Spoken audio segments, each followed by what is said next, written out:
Hey guys, Dazzler Magic here, and Wizards of the Coast's very own Iron Man ripoff Bill Stark posted an article today about what you'll need to know to play in stores when Structured Play returns in the US on May 28th. Except they titled it everything I just said, but with the word companion : and I was like, oh, they made another ruling for companion? Is it finally just banned this time? And I'm like, oh, the Magic Companion app. So the question is, do you need it or do you not need it? Well, let's read. Okay, I'm going to cut the crap. Obviously, no, you don't need it, but it would be nice. So May 28th in the US, that's when Structured Play returns, with more locations coming soon. So they say as you return to your favorite game store, you might notice some improvements and updates for in-store play that we've been getting ready during the pandemic. Honestly, and before it, but okay.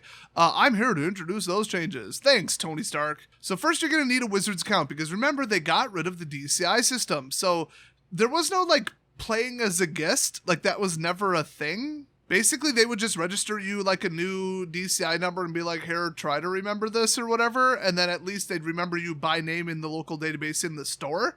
But a lot of intermittent players would end up with 5 DCI numbers, so now it's just going to be your Wizards account, which is what you use to sign into Arena. So what you want to do is remember or reset the password for that, obviously, and download the Magic Companion app, and then sign into it. Now, there actually are 3 options. Don't go tripping thinking, oh, I got to bring my phone with me, got to have a data plan, all this other stuff. So they say there's 3 ways to enter, actually. 1, using your Wizards account. I can't imagine how that would work. You give them your email and they just take your word for it, or you give them your email and just shout your password out and they type it in and totally don't hack you. You got me. I wouldn't do it that way. 2, using the companion app, which it's real simple. Basically, your event/store will have a code, and then you just plug it in. You kind of sign in, or you can actually enter as a guest, because those 2 are kind of complicated. They take some time to set up. Maybe there's not a public terminal, not everybody has a smartphone, whatever. So in the new, I totally forgot the name, but the new version of the Wizards Event Reporter, which is named something else, there's now an option where they could just be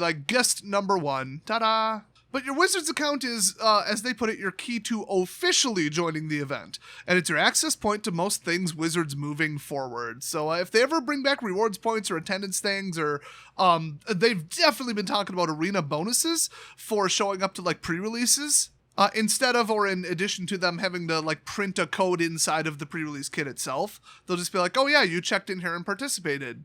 Here you go, have a thing. So don't fragment it. Don't sign up for a second Wizards account and then have it different than your arena one. That would be bad. You do want to all be on the same page there. If you already have a fractured, fragmented situation with multiple accounts there, you can, I heard, contact Wizards customer support and just say, hey, can you merge these or migrate everything to this one or something? And I think they're able to do that. So the other thing is, you have a Wizards account if you ever use their customer service portal to submit a ticket or whatever in the past. So that's the number 1 source of people getting fragmented. So if you want to register a new account, do it on Arena, in my opinion, just to make absolutely sure it works, and you register it there and you're all good. Otherwise, it's myaccounts.wizards.com. That's right, accounts with an S. It's almost like they know. So we've got a bit of a contradiction here. I mean, if we didn't, it wouldn't be a true Wizards article. They say that from the companion app, if you're signed in, you will give the tournament organizer your ID. I don't remember it working that way. It's the other way around, like I said earlier in the video. Then you scroll down and they said, well, open the companion app, hit join, and then you'll be prompted to enter the event code that you'll receive from your tournament organizer.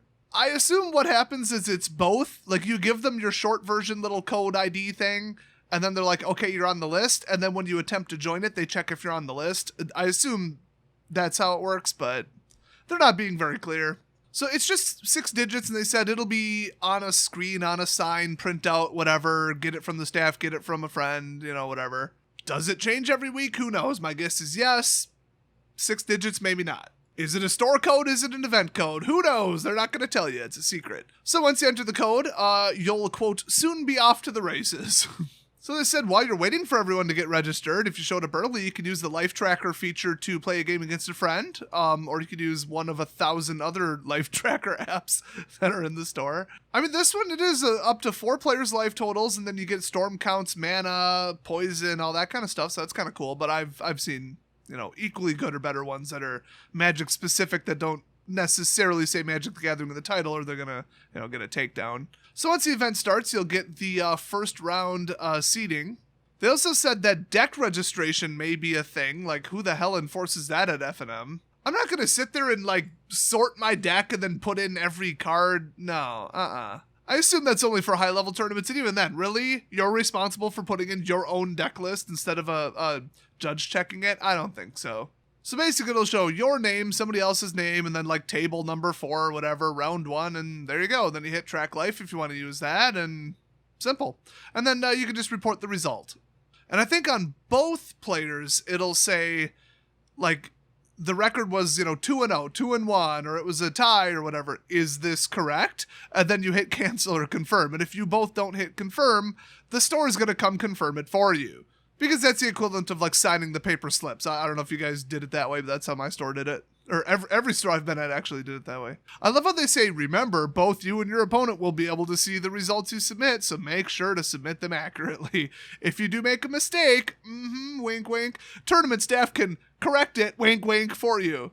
Also, you can pull up, like, past results, and if there needs to be a correction or, catch an error, you can notify the tournament staff, and they can try and do something about it, which is kind of cool. Between the rounds, or at least after yours finishes, they'll show you your current rank, which, I mean, all this is pretty cool. I don't know about you guys, but this sounds really cool to me. So get this, they still don't have lookup card rulings, request a judge come over to your table. They don't have that yet. I mean, it took them, like, 2 years to write this because they canceled it and then rewrote it from scratch because they didn't like, I don't know, the way it was going or something. And they said, well, we're going to do it completely different than the initial idea. And then they did it exactly the same as the initial idea, but in reverse order. So I guess we'll be waiting a while they load the rules database and the card image references, Oracle text lookups, banned card lists, and that kind of stuff. Or maybe they weren't kidding. They are going to change direction. Although they did say it would be like a life tracker with like a seat tracker and an opponent tracker and a record tracker. That's what they said it would be. And then they canceled it and then said, we're doing it differently, and then wrote exactly what they said in the first place. Like, I'm not kidding. That is what they did. I've never seen a more mismanaged mobile project in my life, at least at this simplicity level. I mean, you can look at Doom Eternal. Not mobile, but damn. So they want to remind you, you can host your own tournament with up to 16 players, which I thought was small, but I don't know if you're just getting friends together, whatever. And if it's bigger than that, just have it run as an unofficial event with more than 16 players at your local gaming store, or just have them run it, get them on like messaging or whatever, because then they get, I think, credit for that. It's like their event. Even if you didn't really play it there, you're like playing it on their behalf or with their sponsorship, or I don't know. It's all really just like you're trying to get them to a higher level in the allocations and the giveaways and stuff.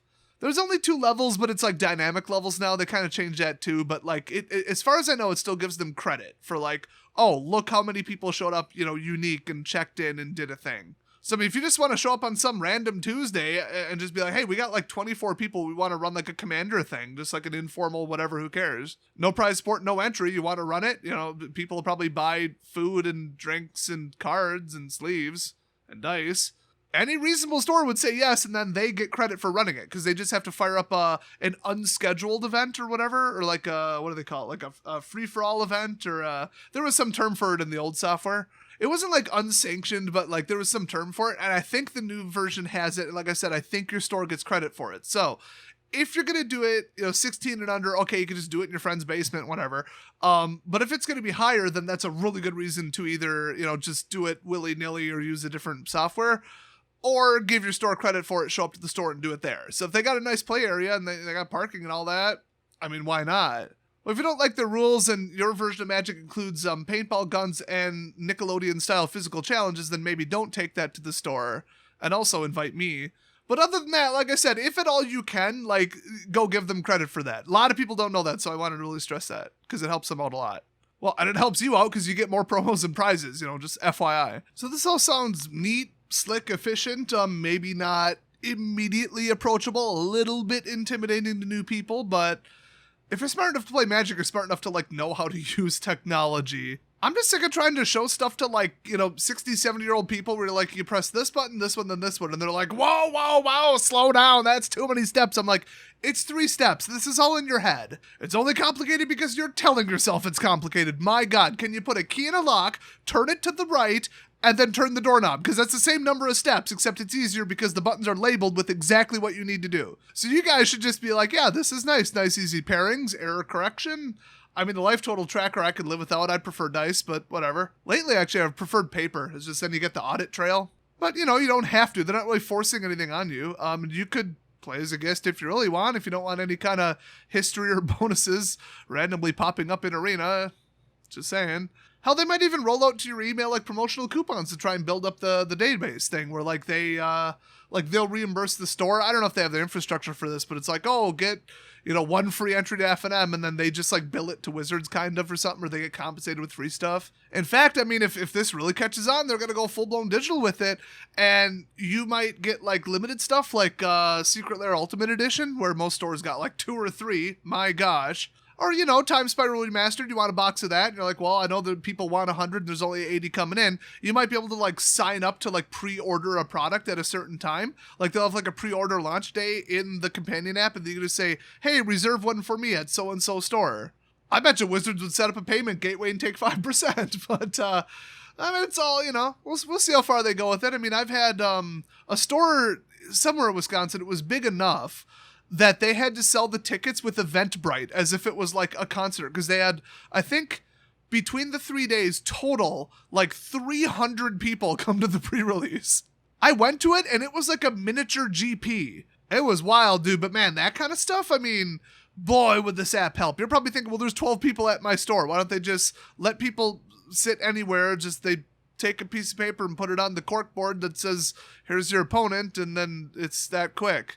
No phones needed. Yeah, but at the 110 person pre-release that I went to at that same venue, it was the initial one, they had to take like I think 2 staff members and go to the 4 corners and then post them, and then also enforce table numbers, and then people were moving the table numbers, and then we had round delays because people had the wrong records, and then that changed who they paired up against, and then in the old system you could override it, and it was this whole thing. Would have been greatly assisted by digital. So I am all in on this. I think the project was an embarrassment and should have been done 1.5 years ago. But other than that, from what I heard from other people, it works.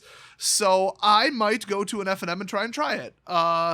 Except that all my decks use A-series cards from Arena only, so I don't have a deck.